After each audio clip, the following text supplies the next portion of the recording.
খাসির মাংস সবাই তো কম বেশি মুগ ডাল দিয়ে বা বুটের ডাল দিয়ে বা আলু দিয়ে বা ভুনা করে খেয়েছেন, কেউ কি মসুরির ডাল দিয়ে খেয়েছেন?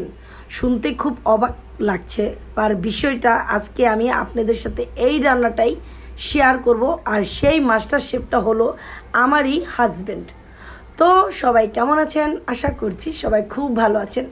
তো এইখানে আমার হাজব্যান্ড পরিমাণ মতন খাসির মাংস নিল আর নিয়ে নিল পেঁয়াজ কুচি, আর এখন দিয়ে দিচ্ছে পরিমাণ মতন আদা রসুন বাটা, সাথে দিয়ে দিচ্ছে মরিচের গুঁড়া 2 চামচের মতন দিয়ে দিল, আর দিয়ে দিচ্ছে 1 চামচের মতন হলুদের গুঁড়া, সাথে দিয়ে দিল 2 চামচের মতন ধনিয়ার গুঁড়া, আর দিয়ে দিল স্বাদ মতন লবণ, আর এখানে দিয়ে দিচ্ছে দারচিনি, এলাচ, তেজপাতা, আর দিয়ে দিচ্ছে সয়াবিন তেল।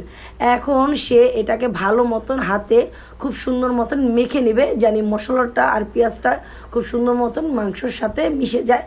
তো ঠিক অমন করে ভালো মতন মেখে নিচ্ছে, আর ওই দিক দিয়ে আমি আমার জামাইকে ভিডিও করছি।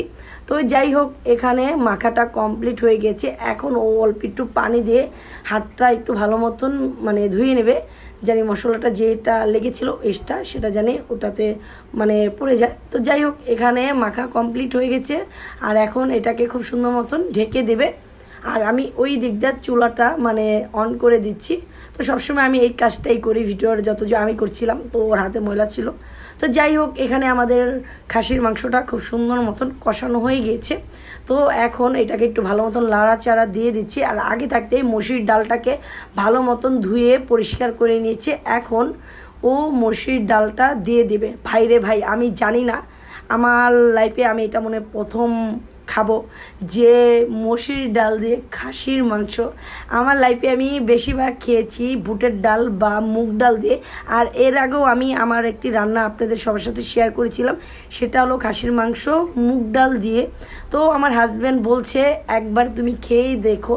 আমার এমনি তো খাসির মাংস তেমন একটা পছন্দ না, তো হাজব্যান্ড এতটা বলার কারণে আমি বলছি ঠিক আছে, রান্না যদি ভালো হয়, চেহারা সুন্দর হলে, তাহলে আমি সেটা একটু ট্রাই করতে পারি। তো যাই হোক, এখানে ও ডালটা দিয়ে ভালো মতন পানি দিয়ে দিয়ে দিয়েছি, আর এখন দিয়ে দিল কাঁচা মরিচ পরিমাণ মতন। আর আমি সবসময় একটু জিরা ফাঁকি দেই, আর আজকে যত যে ও সামনে ছিল, যার কারণে আমি জিরা ফাঁকিটা অ্যাড করতে পারিনি। তো যাই হোক, এমনি তো এই খাসির মাংস ওই খাবে, তার জন্য এত বেশি একটা মাথা ব্যথা নেই আমার। তো এই তো মাশাল্লাহ, ওর খাসির মাংস রান্নাটা বলে কমপ্লিট হয়ে গেছে। তো এখন নামানোর আগ দিয়ে খুব ভালো মতন একটু লাড়াচাড়া দিয়ে দেখছে সব কিছু পারফেক্ট আছে নাকি। তো যাই হোক, এখানে সব কিছু কমপ্লিট হয়ে গেছে। এখন ও নামিয়ে আমাকে দেখাচ্ছে সুন্দর মতন কমপ্লিট হয়ে গেছে। খেয়ে দেখলেই আমাকে ভালো মতন রিভিউটা দিবে যে কেমন হয়েছে।